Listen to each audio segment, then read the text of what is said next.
Mr. Chair? Your Honor. Yes. Sir, sorry for interrupting. Pero ang sabi kasi ni Mr. Gonzales, naka-gloves si Mr. Banjola na pang-motor na may knuckles. Tama po yun? Yes, Your Honor. Kasi meron ho kaming picture na nakuha. Paki-flash na lang po. Pwede paki-flash yung picture para lang yung image. Yan po, parang close-up image. Parang wala naman siya. May suot ba kayong guantes nun, Mr. Banjola? Naka-guantes ka nun? Naka-gloves ka? Wala pa akong gloves sa... Ayan, Your tama Honor. ba ito? Ito bang Opo, nakikita mo? Wala pa akong gloves kasi nga nasira po yung gloves ko. Oo nga po, itong nasa litrato ngayon, Opo. yan yung incident. Opo. Wala ka talagang gloves. Wala pa akong gloves. Ayun po, yun lang, Mr. Chair. Kasi yun po sinabi ni Mr. Gonzales, may glove siya na may knuckle. Mr. Gonzales, Yes, Your Honor. this picture won't lie. Wala siyang suot na gloves. Ngayon, ikaw pa gumagawa ng istorya, nasuot-suot niya glove na Opo. may hard knuckles. O, tingnan mo, nakita mo. Tingnan mo. Ang makakakita po niyan mismo, yung kanan po niyang kamay, nakagwantes po na makikita naman po ng mga pulis eh. Yung kanang kamay, yun ang kanang kamay niya. Wala ring gloves. Tinatanggal, Bare hands. tinatanggal niya po nung nung dumating na po yung mobile. Kaya sabi ko nga, Ano niya tinatanggal? Wala pang mobile yan, nagtututok. Akma ka pang bubunot eh. Oo. hindi, ang maganda pong kuha dyan, Your Honor, yung itinabi ko na, Please, silence muna, silence ha. No. Huwag kayong maingay. Your Honor, nung itinabi na po namin yung bisikleta, yung mga pulis po dumating, makakapagpatunay na talaga pong totoo po sinasabi ko po, hindi po ako nagsisinungaling. Kaya nga, totoo siya sabi mo, pero totoo rin itong picture na ito na nagsasabi na wala siyang gloves. Alam mo, Mr. Gonzales, kahit anong sabihin mo, ang tao na nanonood, sabihin nila na dati kang pulis. Kagaya naman kung palagi nalang sabi ng mga pulis sinungaling. Pulis ka, di ba? Pulis ako. Hindi po ako. Ayaw natin masira yung organisasyon natin at pag i-accuse tayo na sinungaling. Hindi po ako nagsisinungaling, Your Oo. Honor. Kitang, Paano nga yan? How can you yung kaya ko nga ho i-describe po yung yung guantes niya. sige, describe mo. Kulay itim po, tapos meron po na bilog-bilog dito na plastic po, hard plastic. Yung kanan pong kamay niya. Kaya nga, wala mang yung kanang kamay mo lang daw, may suot na gloves na may hard plastic. Yung mga biker po, Your Honor, hindi nagsusuot ng gloves na hindi pantay yung dalawa po. Mr. Chair, meron din akong Yes, picture ng that's it. right hand niya. Wala talagang gloves eh. Ito, papaplas ko namin dyan. Wala talaga siyang suot na guantes. Nandito na sa cellphone ngayon. Your Honor, Sandali lang, Mr. Gonzales, sandali lang. sige po. Very clear dito. Wala siyang hawak, wala siyang gloves talaga. Your Honor, Basta ako ha, biker din ako. opo. Pag magsuot ka ng gloves na gano'n na may hard knuckles, tapos siklista ka, para kang gago. Gago ka. Gago. Magbisiklita ka daw sa hard knuckles na hindi mo man kailangan yan sa bisiklita. Pang motor yan. Your Honor, hindi po ako nagsisinungaling. May mga nakakita naman ng mga tao doon na baka ho nung bago ko siya abutan ay tinanggal niya na po dahil UP po talaga yung kotse ko po. Hindi po mayu-UP yun, ng bare hands lang po, Your Honor. Pero kung ako pasuntukin mo sa kotse mo, Ay malakas. mas malaki UP yung kahit na bare hands ko lang. Gaganon ko Yes yung po. kotse mo. Naiintindihan ko po, Your Honor. Pero Sana, huwag tayong manufacture ng istorya dito, Mr. Gonzales, ha? Kasi hindi po ako nagmamanufacture.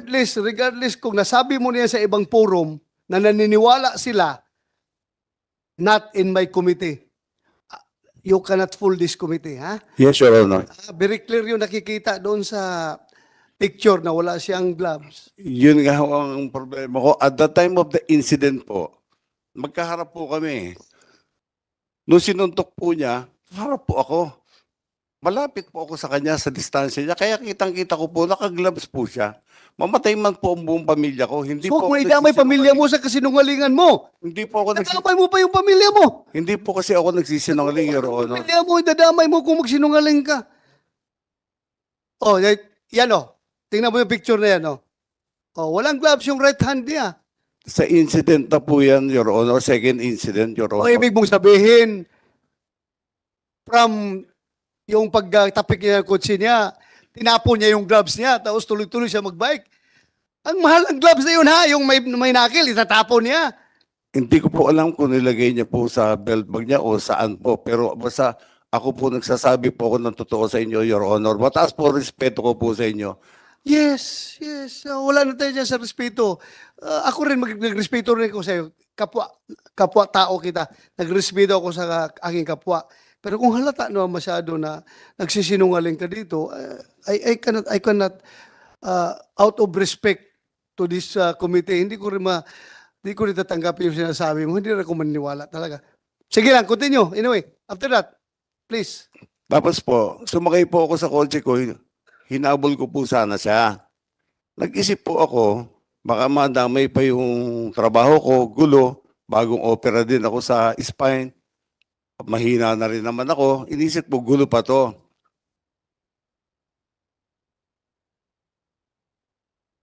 May tumabi po sa aking kotse, bukas po kasi yung bintana ako dahil hinahanap ko kung saan siya nagpuntang way, kung E-Road o Quezon Avenue. Sabi nung kotse, yung sumuntok sa kotse mo, dumiretso ng QA. So, diniretso ko po ng QA. Kung makikita niyo po yung CCTV ng barangay po, yung kinuha namin ng mga pulis, at kasama po si Mr. Banjola, kung makikita niyo po, hindi po cut na style ng pulis po yung ginagawa ko. Dahan-dahan po akong kumakanan, pinapatabi ko po siya. Dahil binangga at sinuntok niya po yung kotse ko eh. Hindi po yung abrupt po yung cut ko, hindi po ganon. Yung style natin nung araw sa mobile, hindi po ganon. Tapos pumunta po siya sa kaliwa ko. Kaya kung makikita niyo po sa CCTV, ang pagkabi ko ng kaliwa, dahan-dahan pa rin po. Which is, sa tingin ko, intention niyang ginanon ho yung bisikleta kasi ang haba ko nung ano ko, nung tama ko, mula tail light dulo hanggang doon po sa may side mirror po. Sige, pause ka muna. Mr. Bajula, Alan, Honor, intention mo talaga na gasgasin yung kotse niya? actually, Your Honor, kung makikita nyo sa CCTV, papasok na po ako ng bike lane nun. So pagpasok ko po ng bike lane, pumasok po si Ginoong Gunwili Gonzales, pagkat niya po ng ganyan, syempre, pabuelo na po, pababa po hanggang ditwason yun. So hindi ko na po maiwasan sumalpok dun sa kotse niya.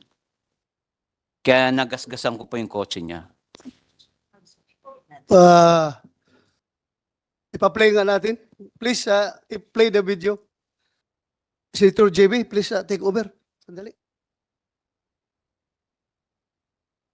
Secretariat, please play the video. Ito pong video para...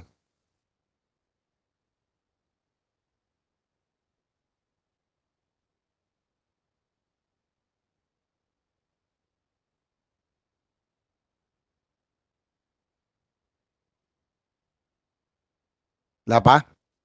Sige. Transfer. Anyway, siguro sa Mr. Banjola, bago natin pagpatuloy sa laysay si Mr. Gonzales. Opo. Oo. Yung pong sinasabi niya kasi masyadong ano siya, sigurado na merong ka raw gloves. Pwede ba yung unang insidente hanggang sa pangalawa, itinanggal mo daw? Pwede bang mangyari yun? Hindi ko po matatanggal kasi, Your Honor, doon pa lang sa kanto po ng Welcome Rotonda, may mga sasakyan pong lumiliko doon. Pag nagkamali ka po doon, masasagasaan ka. Saka hindi po ganun kadali tanggalin ng gloves na Hindi, alam ko yan. Nagbabike din ako. Tsaka pwede ba magka-gloves ka na ano? Ang pang-gloves kasi na may pang-knuckle, pang-motor po yun. Hindi natin ginagamit sa nagbibisikleta. No? Tama po si Senator De La Rosa. Dahil ako po ay motorcycle rider and cyclist at the same time. Hindi ko gagamitin yung pang-motor sa bisikleta kasi makapal po yun eh. Di ba?